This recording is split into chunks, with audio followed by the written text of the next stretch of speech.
بسم اللہ الرحمن الرحیم۔ السلام علیکم۔ میری بیوی آج اس دنیا سے چلی گئی تھی۔ میرے جذبات مجھے کچھ سمجھ نہیں آ رہے تھے۔ مجھے دکھ تو بہت ہو رہا تھا کیونکہ وہ ایک بہت اچھی عورت تھی، لیکن کہیں نہ کہیں میں اس بات پہ مطمئن بھی تھا کہ اب میں دوسری شادی کر سکتا تھا، کیونکہ اس عورت نے مجھے ساری زندگی کوئی خوشی نہیں دکھائی، بس اللہ کی راہ میں مصروف رہی۔ میں لوگوں سے ہمدردیاں سمیٹ رہا تھا جب ایک لڑکی نے آ کر مجھے بتایا کہ حسین بھائی ذرا اندر جا کر دیکھیں کیا معاملہ ہے۔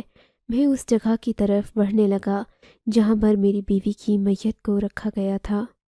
ساری عورتیں موجود تھیں کیونکہ وہاں سے چیخنے چلانے کی آوازیں آ رہی تھیں۔ میرا تو دل بیٹھ گیا، یہ کیا معاملہ ہے؟ کہیں کوئی عورت بے ہوش تو نہیں ہو گئی؟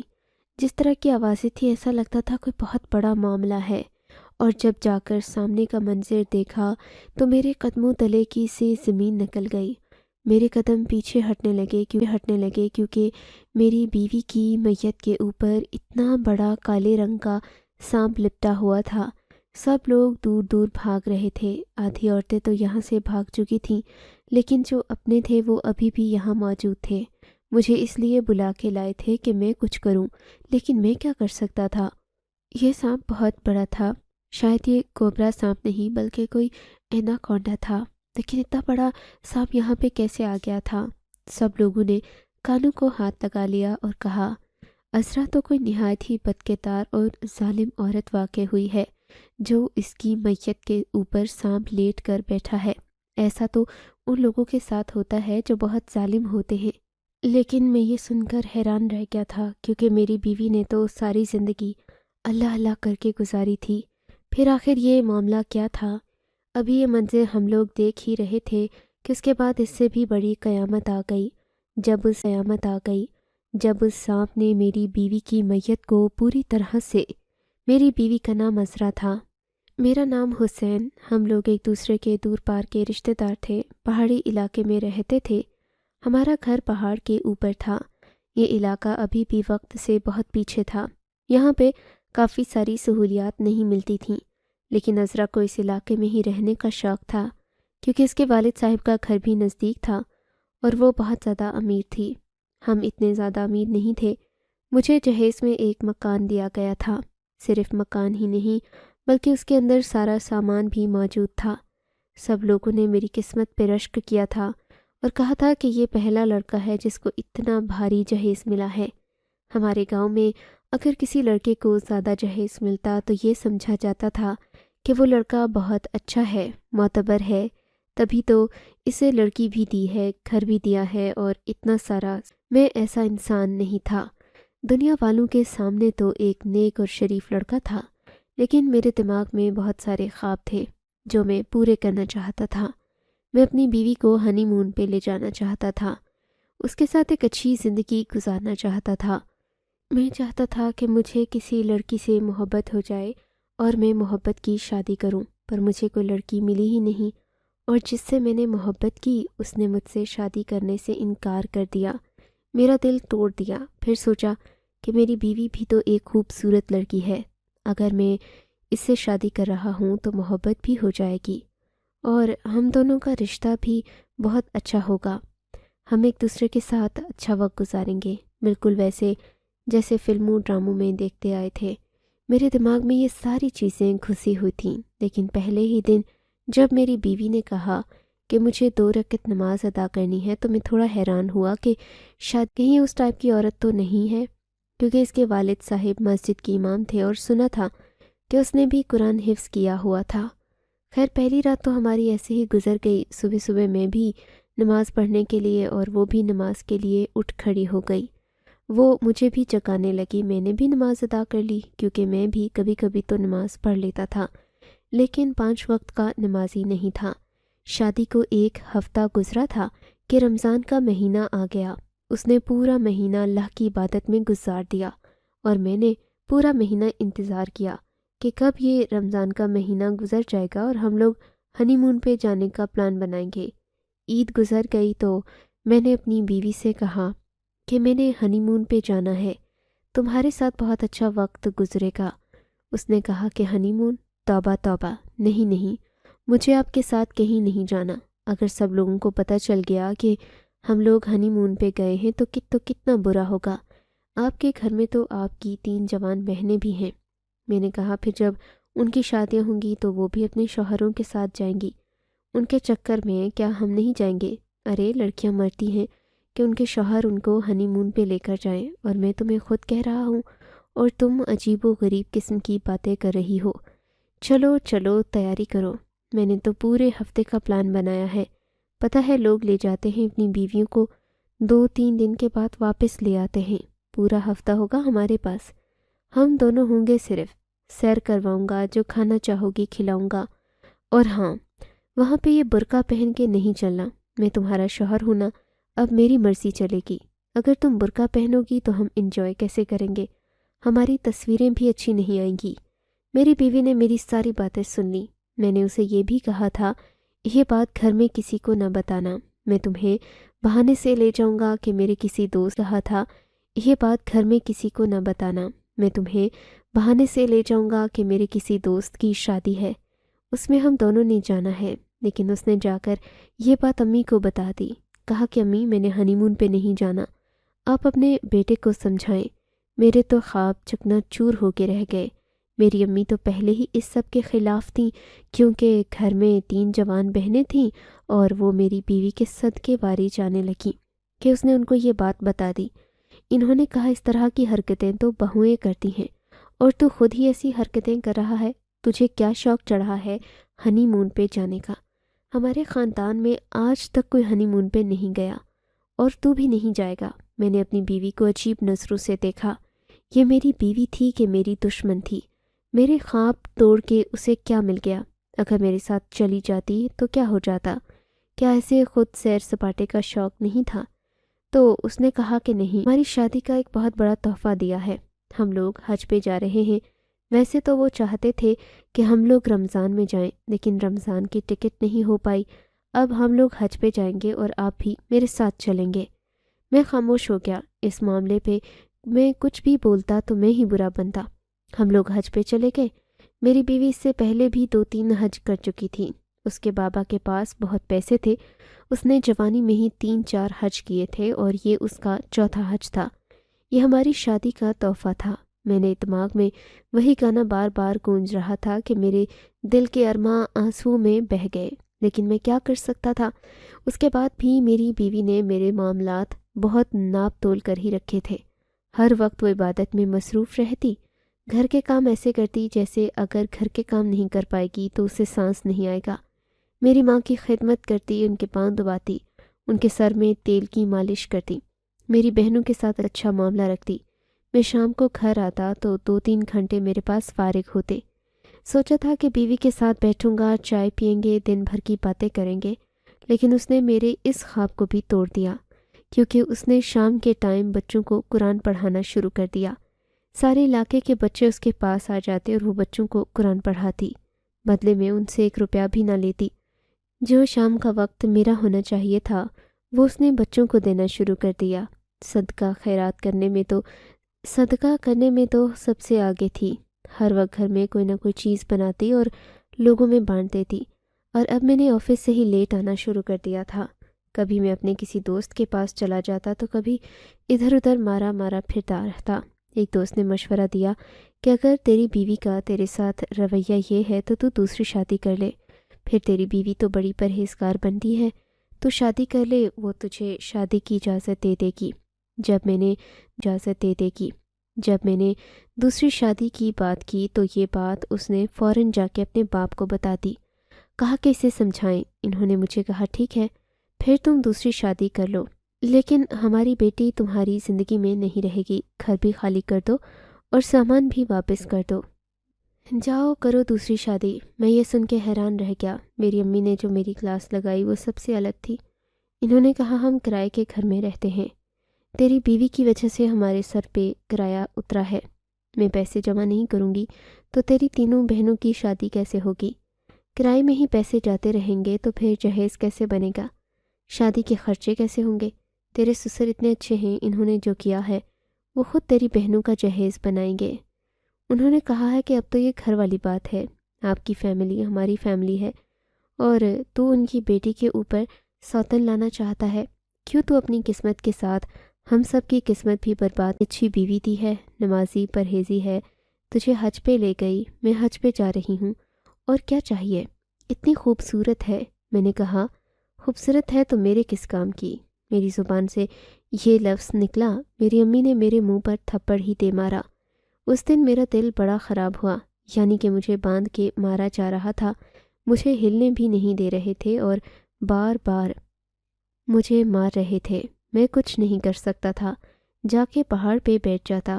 اس پار بہت گھنا جنگل تھا، اس جنگل کی طرف دیکھتا رہتا تھا، سوچتا رہتا تھا کہ میرا کیا قصور تھا، میں نے کوئی برے خیالات تو نہیں سوچے تھے۔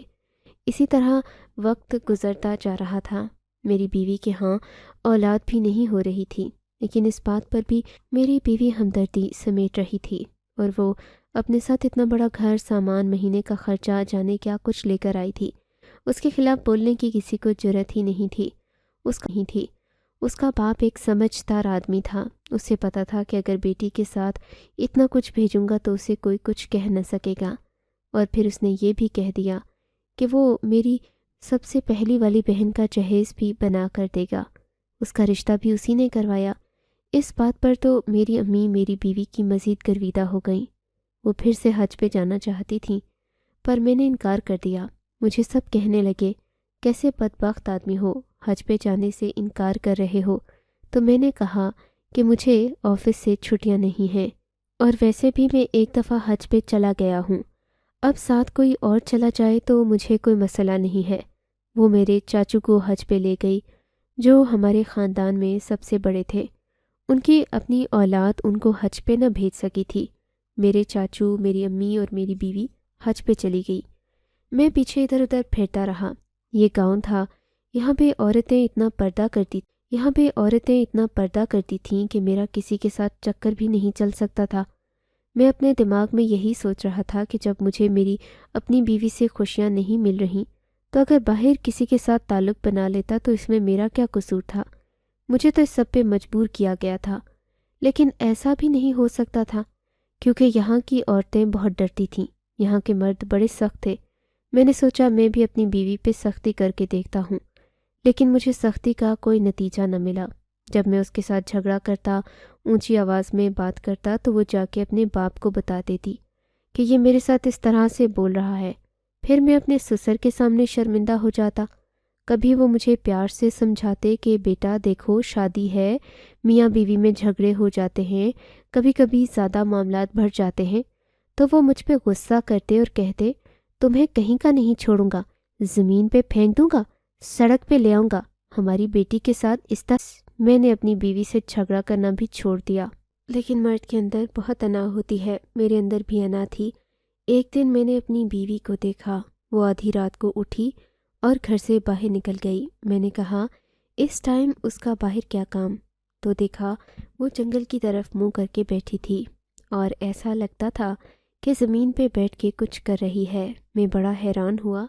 میں نے کہا یہ کیا کر رہی ہے؟ اس سے پہلے کہ میں اس کی طرف جاتا وہ ہی واپس آ گئی۔ میں نے کہا کیا کرنے گئی تھی تم اس ٹائم جنگل کی طرف؟ تو کہنے لگی نہیں، وہ میں نے سوچا تھا کہ باہر تہجد کی نماز پڑھ لوں، لیکن باہر بڑی سردی ہے اس لیے واپس آ گئی۔ اس کے ہاتھ میں ایک پیالہ تھا۔ میں نے کہا اس پیالے میں کیا تھا؟ تو کہنے لگی وضو کا پانی تھا۔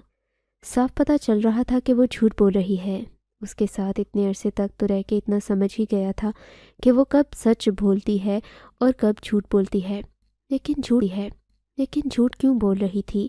ویسے تو بڑی پاک صاف بنتی تھی، اللہ اللہ کرتی تھی، اور اب اتنا بڑا جھوٹ بول رہی تھی۔ نماز پڑھنے نہیں گئی، زمین پہ بیٹھ کے کچھ کر رہی تھی۔ وہ اکثر اسی طرح رات کو اٹھ کے کہیں نکل جاتی، شام کے ٹائم بھی جنگلوں کے آس پاس پھرتی ہوئی نظر آتی تھی۔ ایک دن مجھے امی نے کہا بیٹا آج کل گھر میں بڑے خرچے ہو رہے ہیں، ویسے تو تیری بیوی کے ابو ہر مہینے گھر میں راشن ڈلواتے ہیں، لیکن پھر بھی روز روز گوشت پکتا ہے اور نہ جانے کہاں کہاں جاتا ہے۔ میں نے امی سے کہا نہ جانے کہاں چلا جاتا ہے، اس سے کیا مطلب؟ گوشت گھر میں پکتا ہے تو گھر کے لوگ ہی کھا جاتے ہوں گے۔ آپ لوگوں کو بھی تو نخرے بڑھ گئے ہیں، میری تنخواہ میں تو آپ لوگ ہفتے میں ایک دفعہ گوشت پکاتے تھے، اب تو روز گوشت پکاتے ہیں۔ میری ماں نے کہا کہ اللہ کا شکر ہے نا بیٹا، روز گوشت پکتا ہے، ہم تو پہاڑی لوگ ہیں، ہمیں تو گوشت کھانا اچھا لگتا ہے، لیکن وہ تو غریبی تھی کہ تیری تنخواہ میں ہمارا گزارا نہیں ہوتا تھا، اب تو اللہ کا کرم ہے، لیکن پھر بھی کچھ زیادہ ہی ہو رہا ہے۔ میں تو تجھے اس لیے بتا رہی تھی کہ تھوڑا گھر کے اوپر دھیان دے۔ میں نے کہا کیوں میں گھر پہ دھیان دوں؟ کیونکہ میرا اور کوئی کام نہیں ہے، کیوں آپ میرے زخموں پہ نمک چھڑکتی رہتی ہیں؟ میں نے اپنی بیوی سے پیار محبت کی بات کرنے کی کوشش کی کہ اسے پیار محبت سے سمجھاؤں کہ یہ معاملات ایسے نہیں چل سکتے۔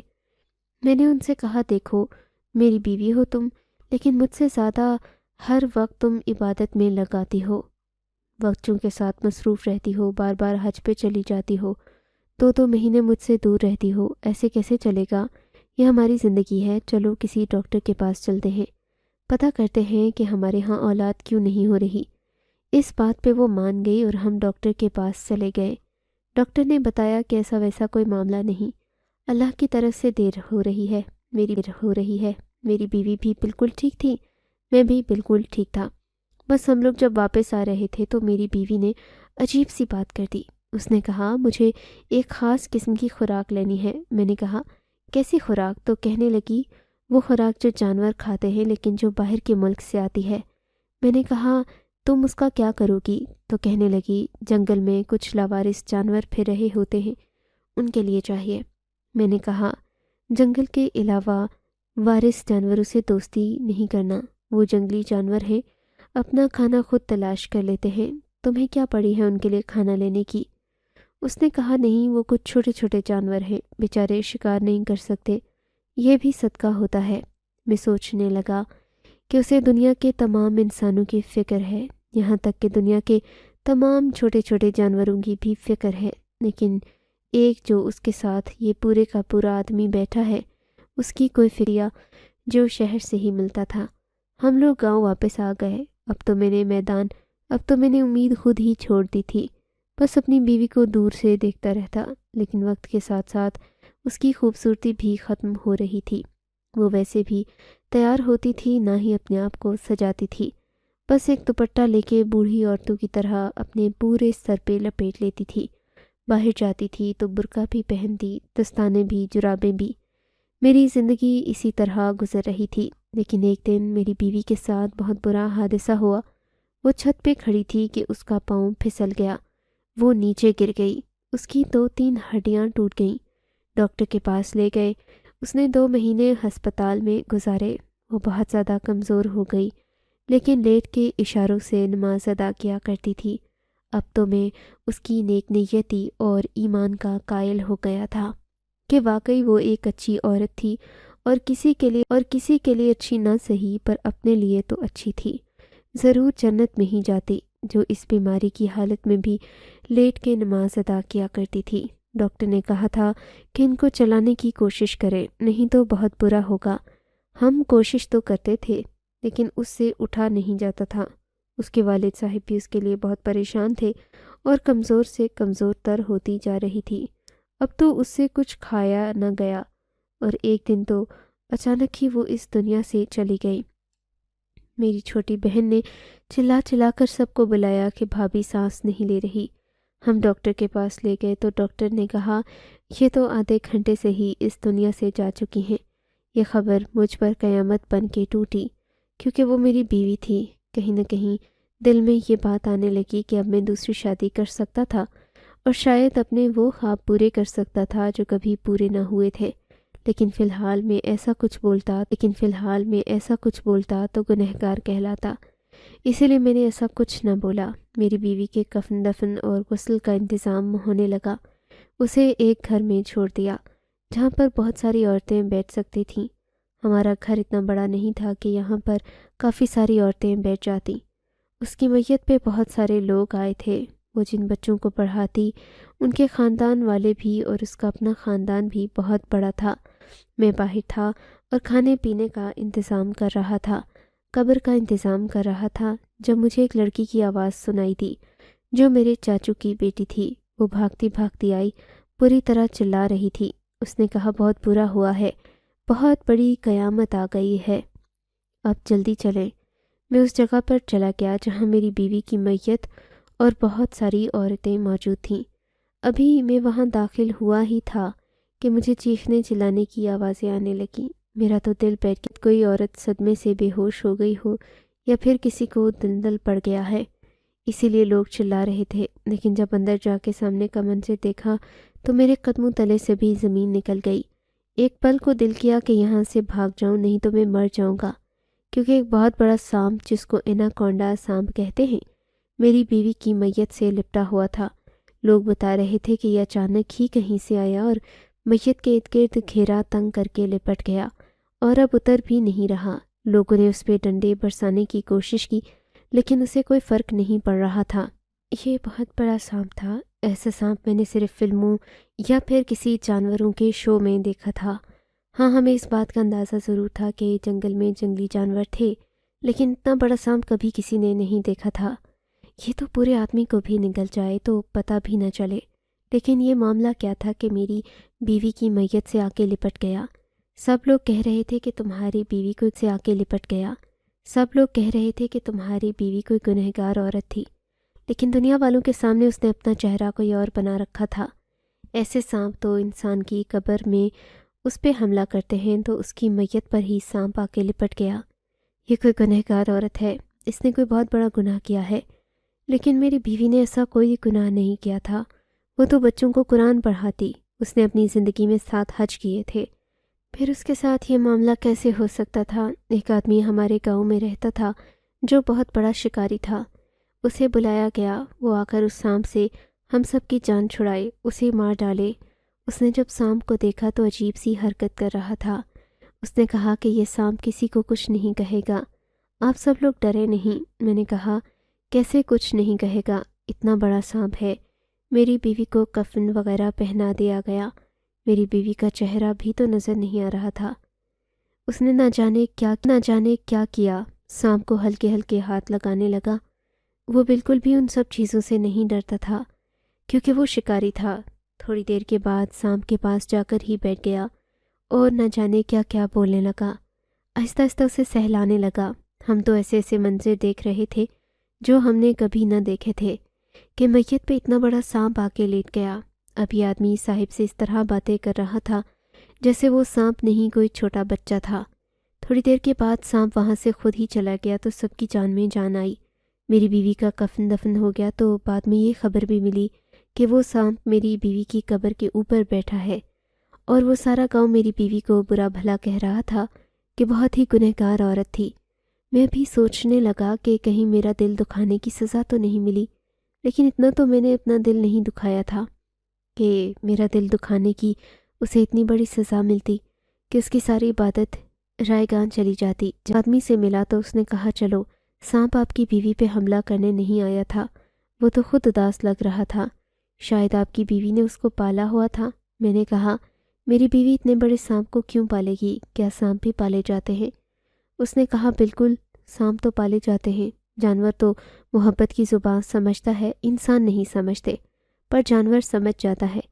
اتنا کہہ کر وہاں سے چلا گیا اور میں سوچنے لگا میری بیوی اکثر راتوں کو اٹھ کے جنگل کی طرف چلی جاتی تھی۔ میری ماں بھی کہتی تھی کہ گھر میں کھانا پینا کم ہو رہا ہے، کہیں ایسا تو نہیں تھا کہ میری بیوی نے وہ سانپ پال رکھا تھا اور اسے کھانا کھلانے کے لیے ہی رات کو جنگل کی طرف جایا کرتی تھی۔ اسے بات پر یقین نہیں تھا۔ 1 مہینے تک میری بیوی کے بارے میں پورے گاؤں والوں نے باتیں کیں، اس کی ویڈیو جو وائرل ہوئی، ہمیں بھی باتیں سننے کو ملی، لیکن پھر مجھے میری بیوی کی ایک چھوٹی سی ڈائری ملی۔ مجھے لگا تھا ایک بھی کوئی اسلامی کتاب ہے، پر پتہ چلا کہ وہ ڈائری تھی، لیکن اسے گھر نہیں رکھ سکتی تھی۔ وہ اسے اولاد کی طرح محبت کرتی تھی، رات کو اٹھ کے اسے کھانا کھلاتی۔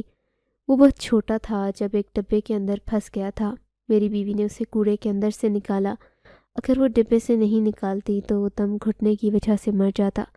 تب سے وہ اسے پال رہی تھی۔ شاید وہ سانپ میری بیوی کو الوداع کہنے کے لیے آیا تھا، کیونکہ وہ بھی جانتا تھا کہ میری بیوی اس دنیا سے چلی گئی ہے۔ یہ سن کر مجھے بہت افسوس ہوا، میری آنکھوں میں آنسو آ گئے۔ میں نے سارے گاؤں والوں کو یہ بات باور کرانے کی کوشش کی۔ آہستہ آہستہ یہ کہانی بھی پھیلنے لگی، میری بیوی کے نام کے ساتھ جو بدنامی لگی تھی وہ ہٹنے لگی۔ اب لوگ میری بیوی کو اس کہانی کو ایسے یاد کرتے ہیں کہ ایک عورت تھی جس نے سانپ پال رکھا تھا۔ وہ سانپ اس عورت سے اتنی محبت کرتا تھا کہ جب وہ عورت مر گئی تو اسے الوداع کہنے کے لیے آیا، اور ابھی بھی اس کی قبر کے اوپر بیٹھا رہتا ہے۔ معاملہ بہت عجیب سا ہے کہ قبر پہ سانپ بیٹھا تھا۔ لوگ تو یہی سمجھتے تھے کہ یہ عورت گنہگار ہے، بد کردار تھی، لیکن میں جانتا ہوں کہ میری بیوی کے اندر کوئی خرابی نہیں تھی۔ میں نے ابھی تک دوسری شادی نہیں کی۔ اس بات کو 2 سال ہو گئے ہیں، جبکہ میں تو 2 ہفتے بھی رکنے والا نہیں تھا، لیکن میرا دل نہیں مانتا۔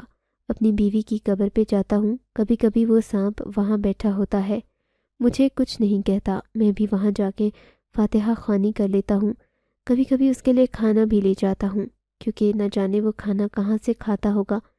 اس دن جو میری بیوی نے بازار سے خوراک لی تھی وہ بھی اسی کے لیے لی تھی۔ وہ ایک اچھی عورت تھی، اس کی محبت کو ایک سانپ تک سمجھ گیا، لیکن میں نہ سمجھ سکا، ہمیشہ اسے کوستا ہی رہا۔ لیکن اب میری سوچ بدل گئی تھی۔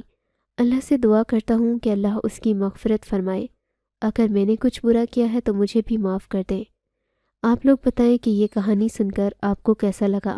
کیا آپ لوگوں نے بھی یہی سوچا تھا کہ میری بیوی ایک گنہگار عورت؟